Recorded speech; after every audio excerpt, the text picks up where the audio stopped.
Bless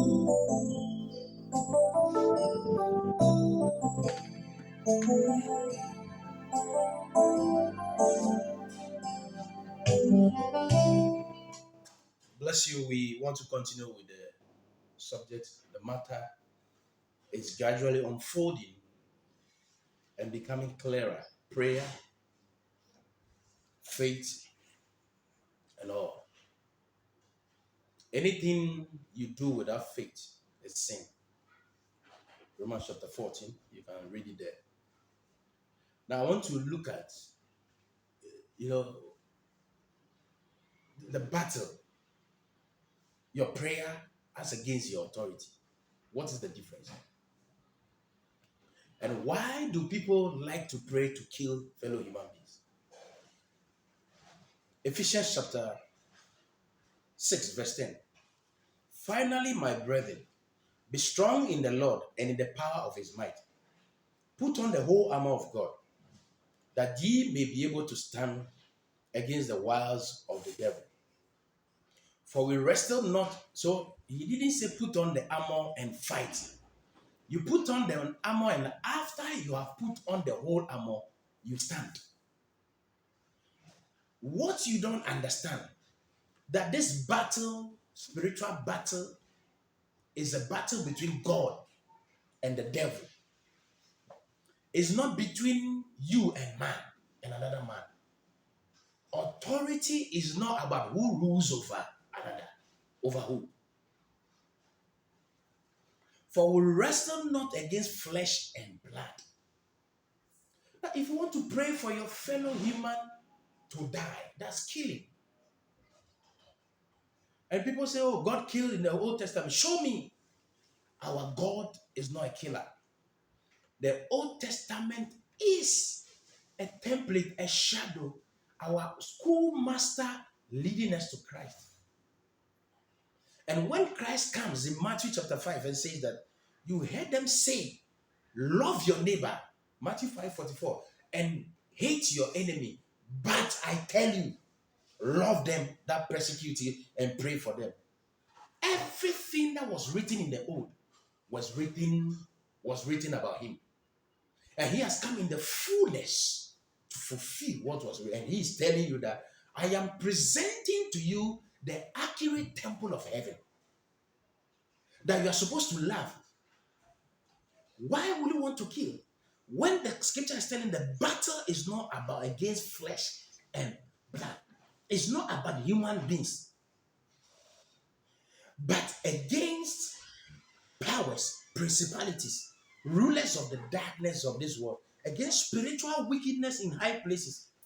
Whereof take unto you the whole armor of God, that ye may be able to withstand the evil day. And having done all to stand, you put down the whole armor of God, and then you must do what? Stand, not fight. Now, let me give you a typical example. We are battling rulers. Who are they? A typical example is in the book of Daniel. Daniel had prayed, fasted 21 days. And when the angel Gabriel was bringing the answer, a prince of Persia, the ruler of Persia in the realms of the spirit, held back the answer to the prayer until Angel Michael intervened.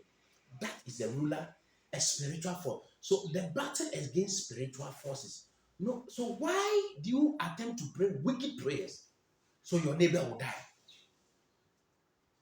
Occultists pray, Muslims pray, Buddhists pray, the witches and wizards, they pray. Who answers the prayers of the occultic man?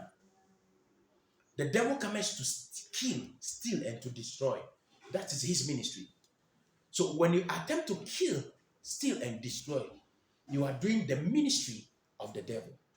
But I have come that you have life and have it abundantly. Is it not so powerful?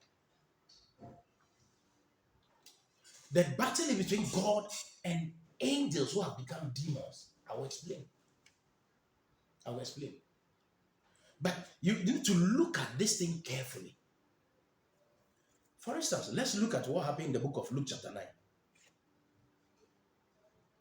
What happened in the book of Luke chapter 9 verse 51?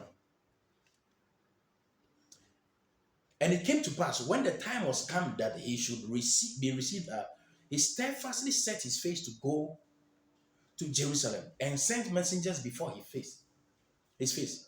And they went and entered into a village of the Samaritans to make ready for him.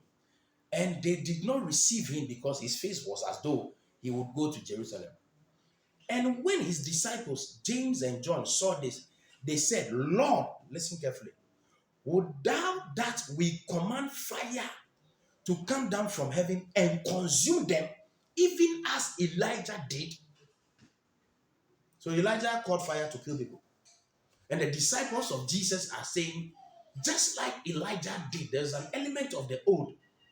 Should we also call fire to kill people? Listen to what Jesus said. But he turned and rebuked them. Elijah did it, so you want to do it. Are you following Elijah or you are following Christ? Now, the prayer of the righteous man is powerful. What is that? It is not the killing of somebody that makes the prayer powerful. It is the fact that what is a righteous man? Somebody who has the nature of God. So any prayer that is not within the boundary of the nature, the character, the power of God, that prayer is not answered by God. You are an occultist. When you take off your clothes in the night and begin to curse people, pray at a particular time, breaking the bottles for people to die, you are an occultist. That prayer will not be answered by God. But Jesus rebuked them. You want to call fire, but he turned and rebuked them and said, ye know not what manner of spirit you are of. For the Son of Man is not come to destroy men's life, but to save them. Listen, I didn't come to save men, to destroy men, but to save them.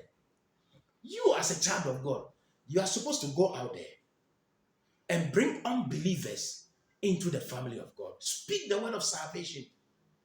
If you kill unbelievers, who are you going to pray to convert? We need to look at this subject matter carefully. There are forces of evil behind these wicked people. You can address these forces other than addressing their flesh and blood, attempting to kill them. Why? Because the force behind it must be rebuked. How do you rebuke it? You exercise what we call authority. And what is authority? It's like a policeman with a gun. The gun is the power. The badge or the uniform is an authority. So you have the right to use the gun because of your badge as a policeman. Your car is your power, but your license to drive is your authority. This is how it works.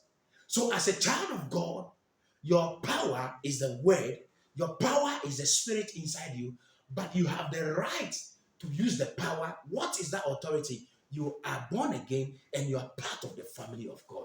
You are fighting an enemy who is already defeated. How is that possible? Why are you in the middle? I will deal with this in the next broadcast. This is Pastor Edem Adom from King's Year Ministry. God bless you.